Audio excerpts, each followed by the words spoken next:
Exercícios do vestibular agora.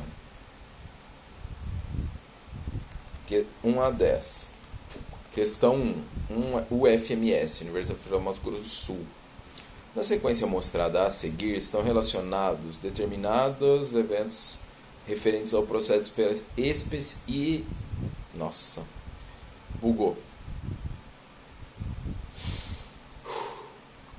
especiação biológica. 1. População original. 2. Surgimento de barreira geográfica. 3. Populações que já podem ser consideradas raças distintas. Vamos ver.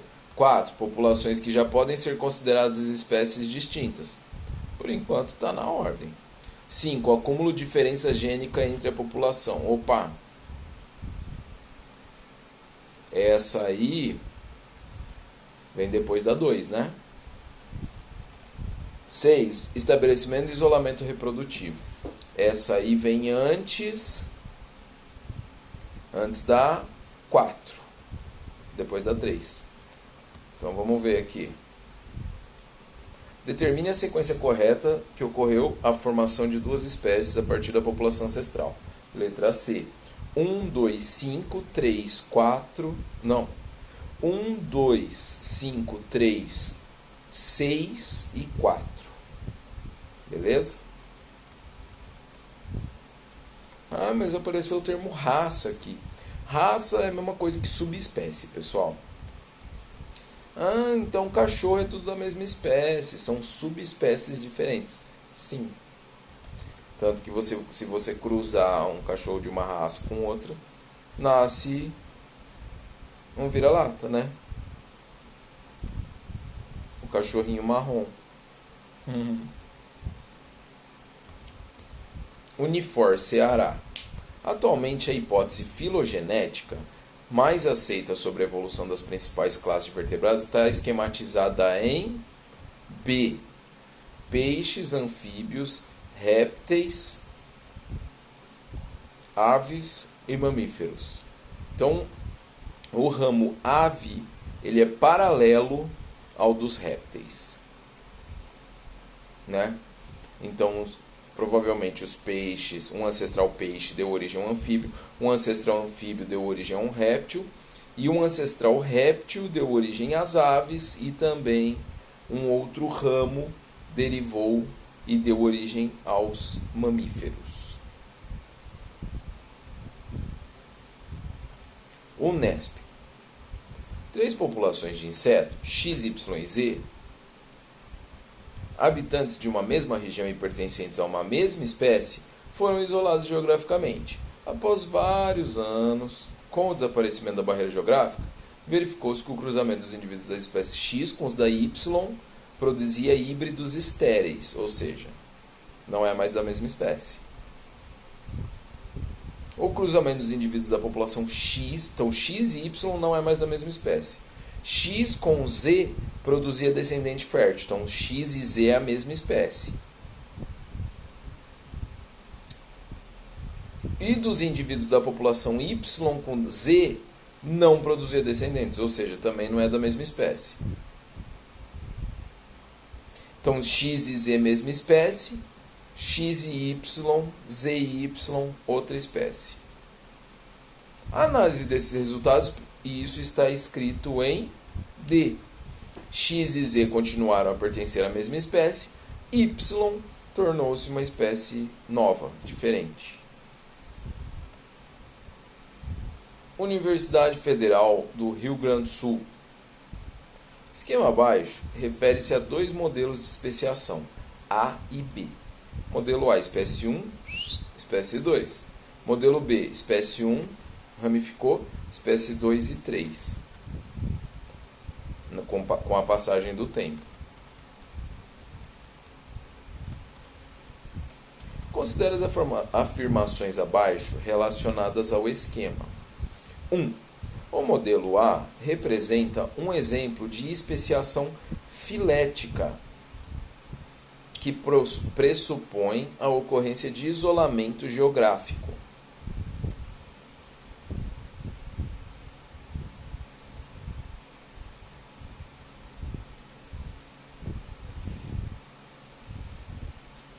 especiação filética, pessoal, é porque assim, filético é um ramo da árvore da vida. A filogenia, filogenética, constrói aqueles diagramas, aquelas árvores da vida, as árvores filogenéticas. Filético se refere a isso, a esses ramos. Então, especiação filética é uma análise desses ramos aí. Pressupõe a ocorrência de isolamento geográfico no modelo A? Não está falando isso, né? Uma espécie virou outra, uma espécie converteu-se em outra. Provavelmente não tem isolamento geográfico aí. Essa história de filético vai aparecer mais, tipo assim, grupo monofilético. Inclui o ascendente, o descendente, né, o ancestral e todas as suas ramificações. Então, se eu pegar os peixes, anfíbios, répteis, aves e mamíferos, eles formam um grupo monofilético. São os vertebrados. Agora, se eu pegar os peixes, os anfíbios e os répteis, eles são um grupo parafilético. Por quê? Porque eles estão excluindo o ramo mais superior. Eles são paralelos, parafiléticos. Se eu pegar os peixes, os equinodernos, e falar, não, eles vivem no mar, é um grupo polifilético, porque tem membro de todo lado, né? Então essa 1 aí não está certa. 2. O modelo A representa especiação por anagênese, que envolve seleção natural e adaptação. Há modificações graduais nas condições ambientais. Sim. Anagênese é quando você tem a formação de uma característica, diferente de cladogênese, em que você tem a formação de duas características distintas. O modelo B representa a especiação por cladogênese, essa separação, que envolve o isolamento de populações, adaptação a diferentes ambientes e isolamento reprodutivo. Então a número 2 e a 3 estão corretas. Sobre a anagênese e a cladogênese,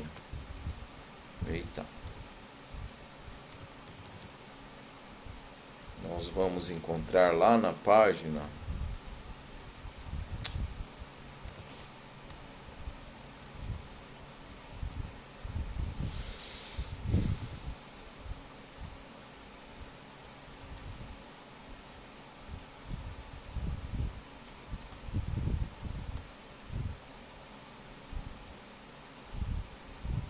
136 e 137. Olha lá.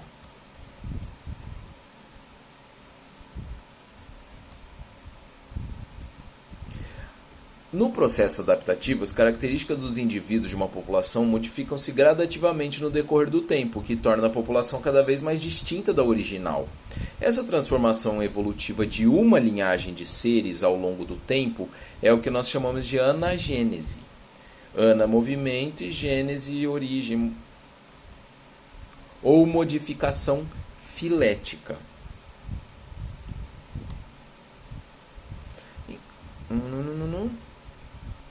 Eventos evolutivos em que duas populações se separam e se diferenciam em duas novas espécies é denominado cladogênese. Então surgem dois novos clados, dois novos ramos.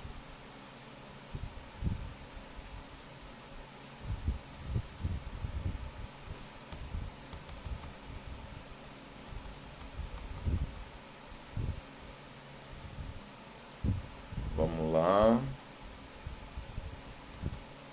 Questão 5. PUC. Alguns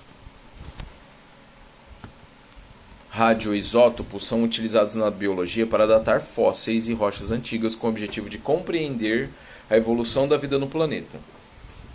Dois importantes deles são o carbono 14 e o potássio 40, que tem uma meia-vida respectivamente de 5.700 anos, o carbono 14, e 1,3 bilhão, o potássio 40. Ao medir se a proporção de carbono 14 em um exemplar fóssil de um animal, foi possível concluir com elevado grau de confiança que esse deve ter vivido cerca de 30 mil anos atrás. Esse fóssil poderia ter sido qualquer um dos animais abaixo, exceto um peixe ósseo marinho há 30 mil anos atrás, sim. Uma ave de pequeno porte, sim. Um mamífero roedor, sim. Um invertebrado aquático, sim. Um dinossauro de grande porte, não. Os dinossauros foram extintos aproximadamente. Vamos ver aqui na nossa tabela. Opa. Carbonífero, Permiano, Jurássico é a era dos dinossauros.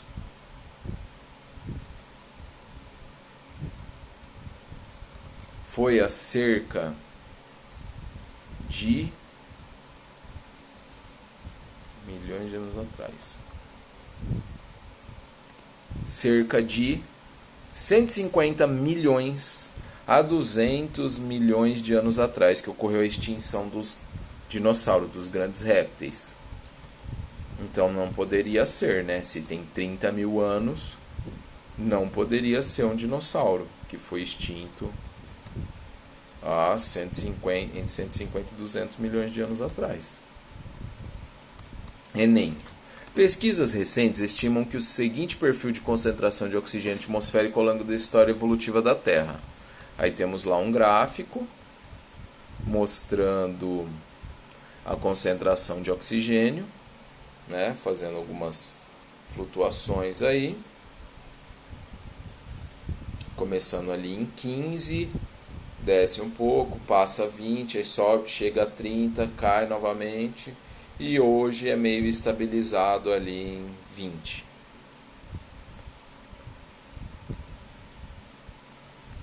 No período carbonífero, aproximadamente 350 e 300 milhões de anos atrás, houve uma ampla ocorrência de animais gigantes, como insetos de 45 centímetros, anfíbios de 2 metros. No entanto, grande parte da vida na Terra foi extinta há 250 milhões de anos, durante o período Permiano. Sabendo que o O2 é um gás extremamente importante para os processos de obtenção de energia em sistemas biológicos, conclui-se que, letra C, o surgimento de animais gigantes pode ser explicado pelo aumento da concentração de oxigênio atmosférico, o que possibilitou uma maior absorção de oxigênio para esses animais. Sim, porque, olha só, o inseto, o artrópode, parece que está meio bugando minha câmera. Ele absorve oxigênio por traqueides, que são perfurações ao longo de todo o corpo dele. Ele não tem um sistema otimizado como o pulmão, né? Então essas traqueides levam o ar até os tecidos dele e aí vai ocorrer por difusão. Vai passar célula a célula. Os anfíbios, eles têm respiração pulmonar a cerca de 20% e 80% a respiração cutânea. Então isso também limita, né? Porque se você é muito grande, o seu volume aumenta ao cubo. Volume é cubo. Enquanto a sua área aumenta ao quadrado. Então o volume ele aumenta vezes exposto a 3. Enquanto que a área é exposto a 2, né? Então você vai ter um aumento muito maior do volume em relação à área. Então vai faltar área se você ficar muito grande. Se você respira pela área, né? Se você respira pela pele, pela sua superfície. Uma hora a sua superfície fica pequena em relação ao seu volume. Com grande concentração de oxigênio na atmosfera, esses organismos ficaram maiores. Isso é verdadeiro e dá para ser observado na Antártida, no oceano da Antártida, Antártica, no Polo Sul. Você vai no Polo Sul, lá é frio. Quanto mais frio, mais oxigênio diluído na água a gente tem. Maior a solubilidade do gás oxigênio na água. Quanto mais fria a água, mais oxigênio ela tem diluída. É diferente, né? Geralmente, quanto mais quente a água, mais ela dilui açúcar, sal, né? Mas o oxigênio não. Se você esquenta a água, você expulsa o oxigênio. Se você esfria ela, você cria condições para ele se dissolver ali. Então a água fria tem mais oxigênio. Aí você vai ver o tamanho dos animais aquáticos lá na Antártica, no Polo Sul. Eles são enormes, umas estrelas do mar gigantona. Por conta disso, porque tem mais oxigênio. E os organismos têm mais capacidade de geração de energia, então. Um metabolismo mais otimizado, um tamanho maior. Interessante, né? 7. Enem também. Se a exploração descontrolada e predatória verificada atualmente continuar por mais alguns anos, pode-se antecipar a extinção do mogno. Essa madeira já desapareceu de extensas áreas do Pará, Mato Grosso, Rondônia. E há indícios de que a diversidade e o número de indivíduos existentes podem não ser suficientes para garantir a sobrevivência da espécie a longo prazo. A diversidade é um elemento fundamental da sobrevivência de qualquer ser vivo. Sem ela, perde-se a capacidade de adaptação ao ambiente, que muda tanto por interferência humana quanto por causas naturais. Com relação ao problema descrito no texto, é correto afirmar que, letra B, a extração predatória do mogno pode reduzir o número de indivíduos dessa espécie e prejudicar sua diversidade gênica. Isso aí. Bom, pessoal, então é o seguinte, ó. Eu sempre falo do exemplo da fragmentação das florestas. Você tem um fragmento florestal considerável, de vários hectares, vários alqueires. Lá vivem uma espécie de felino, por exemplo. Ele precisa de um raio muito grande para fazer o seu nicho. Para explorar, para caçar, para acasalar, para ter fonte d'água, refúgios, né? Você não vai dar um quintal para uma jaguatirica, ela vai estar satisfeita. Aí ela tem que explorar o ambiente. Então aí vamos supor que esse grande fragmento florestal foi dividido. Então começou a fazer lavoura de cana ou de soja ou pecuária e destruiu algumas partes, desconectou ele em fragmentos menores. As populações de jaguatiricas ficam isoladas, não tem mais fluxo gênico. Ah, já sei, professor, vai surgir 2 novas espécies de jaguatirica. Claro que isso leva milênios, né? Porque a gente está falando de destruição do ambiente. E aí elas vão começar a cruzar entre elas e começa a acontecer uma degeneração do pool gênico. Você tem menos diversidade. Elas vão ficar mais suscetíveis a doenças, a variações ambientais.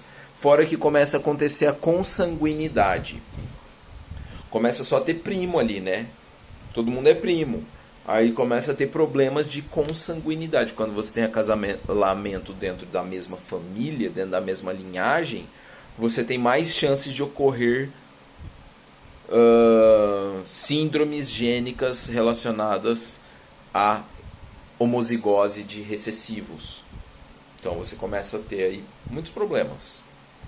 E a tendência é essa espécie desaparecer.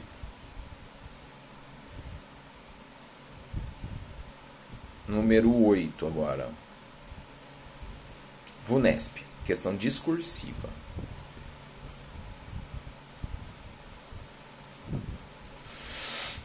As populações ABCD vivem em 4 regiões geográficas diferentes. Quando os indivíduos dessas populações foram colocados juntos, obtemos os seguintes resultados.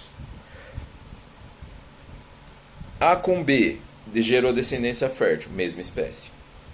A com D gerou descendência fértil, mesma espécie.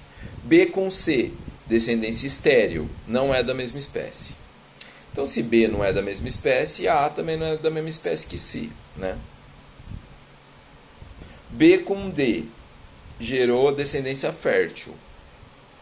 Então, A, B, D são tudo da mesma espécie. Só o C que é de outra. O que se pode concluir do fato de os cruzamentos A com B, A com D, B com D terem produzido os descendentes férteis? Pode-se concluir que as populações A, B e D pertencem à mesma espécie.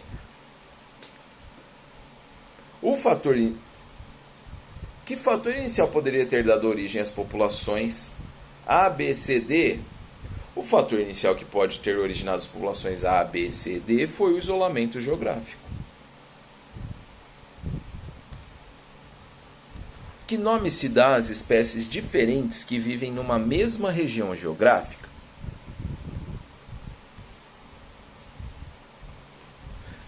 Espécies diferentes que habitam a mesma região geográfica são denominadas simpátricas.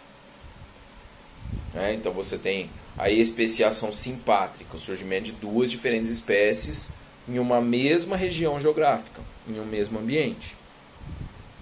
Especiação simpátrica. Indique um exemplo de animais vertebrados que, quando cruzados entre si, produzem descendentes estéreis. Então, o maior exemplo, que a gente sempre usa, a mula. Cruzamento entre o jumento e a égua, por exemplo, produz a mula, que é um híbrido, e ele é estéril. O que indica que o jumento e a égua são de espécies diferentes. Mas nasceu a mula. Mas nasce, é o híbrido.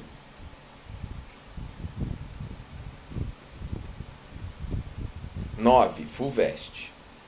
Os fatos a seguir estão relacionados ao processo de formação de duas espécies a partir de um ancestral. 1. Acúmulo de diferenças gênicas entre as populações. 2. Estabelecimento do isolamento reprodutivo. Essa é das últimas. 3. Aparecimento da barreira geográfica. Vem antes da 1. Então a sequência correta seria 3, 1, 2. Aparecimento da barreira geográfica, acúmulo de diferença gênica e, finalmente, o isolamento reprodutivo. Letra B. Que mecanismos são responsáveis pelas diferenças gênicas entre as populações? As diferenças gênicas observadas são resultado de três coisas, Mutação, recombinação gênica durante a formação dos gametas e a seleção natural. Teoria sintética da evolução, pessoal?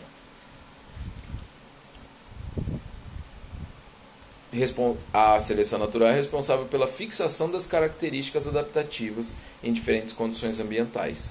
Ou seja, a mutação e a recombinação gênica colocam novas opções no jogo e o ambiente, a seleção natural, vai descartando as inadequadas. Qual a importância do isolamento? Daí vem aquela máxima, é a sobrevivência do mais forte. Não é o mais forte. É o maior sucesso reprodutivo daquele que tem características mais adequadas para o ambiente no momento. Tem características mais adequadas, consegue ter mais prole, sustentar mais sua prole. Essas características vão se tornando dominantes nas próximas gerações. Qual a importância do isolamento reprodutivo no processo de especiação? O isolamento reprodutivo impede o fluxo gênico entre os indivíduos de espécies diferentes, mantendo assim sua identidade genética. 10. Os répteis possivelmente surgiram no final do período Carbonífero, a partir de um grupo de anfíbios, e tiveram grande diversificação na era Mesozoica, com o surgimento da fecundação interna e do ovo adaptado ao ambiente terrestre, o ovo amniótico. Os répteis superaram a dependência da água na reprodução. 1A. Por que a fecundação interna e o ovo adaptado ao ambiente terrestre tornaram a fecundação dos répteis independente da água? Na fecundação interna, os espermatozoides são depositados no órgão genital feminino. E aí eles se deslocam em direção ao óvulo, estão protegidos da desidratação, têm nutrientes para se deslocar. Já o ovo, ele apresenta casca calcária, que torna ele resistente a choques. Tem o âmnio, que tem a bolsa amniótica, né, o líquido, que protege também o embrião contra choques mecânicos, contra a ação da gravidade e contra a dessecação. E aí o ovo fica independente lá no ambiente terrestre, não precisa da água, né? Enquanto que os peixes e ainda os anfíbios precisam colocar o ovo na água para ele não dessecar e também não sofrer choques mecânicos. B. Quais adaptações ocorreram nos embriões dos répteis com relação à alimentação e excreção? A alimentação do embrião do réptil é proporcionada pelo vitelo, que fica na vesícula vitelínica. Isso, os peixes e os anfíbios têm uma parte do ovo com vitelo, mas não é ainda o anexo embrionário saco vitelínico. Isso surge nos répteis, né? Os anexos embrionários. Enquanto os produtos da excreção são depositadas na alantoide. E isso os peixes e os anfíbios não tinham. Por difusão ele saía para a água. Mas agora no ambiente terrestre não tem como isso difundir, porque não tem um meio aquoso onde isso vai ser diluído. E a excreta não evapora. O ovo, adaptado ao ambiente terrestre, entre outras funções, protege também o embrião contra a dessecação. Ok?